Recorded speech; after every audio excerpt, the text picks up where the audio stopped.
സൗദിയുമായിട്ട് ഏറ്റവും കൂടുതൽ അതിർത്തി പങ്കിടുന്ന 3 രാജ്യങ്ങളും GCC കൗൺസിലിൻ്റെ ഭാഗമല്ല എന്നുള്ളതാണ് കൗതുകകരമായിട്ടുള്ള കാര്യം. അതിൽ ഒന്നാമത്തേത് യമനാണ്. യമന് 1307 കിലോമീറ്റർ സൗദിയുമായിട്ട് അതിർത്തി പങ്കിടുന്നുണ്ട്. ജിസാനിലൊന്നും നെജ്റാനിൽ മറ്റൊന്നുമായിട്ട് 2 ബോർഡർ ക്രോസിങ്ങുകളാണ് യമനുമായി സൗദിക്കുള്ളത്.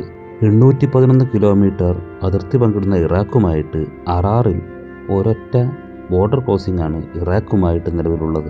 എന്നാൽ ജോർദാനുമായിട്ട് അൽഖുറിയാത്ത് പട്ടണത്തിൽ ഒരു ബോർഡർ ക്രോസിങ്ങും തബൂക്ക് ഭാഗത്ത് 2 ബോർഡർ ക്രോസിങ്ങുകളും ജോർദാനുമായിട്ടുണ്ട്. ജോർദാൻ 731 കിലോമീറ്ററാണ് സൗദിയുമായി അതിർത്തി പങ്കിടുന്നത്.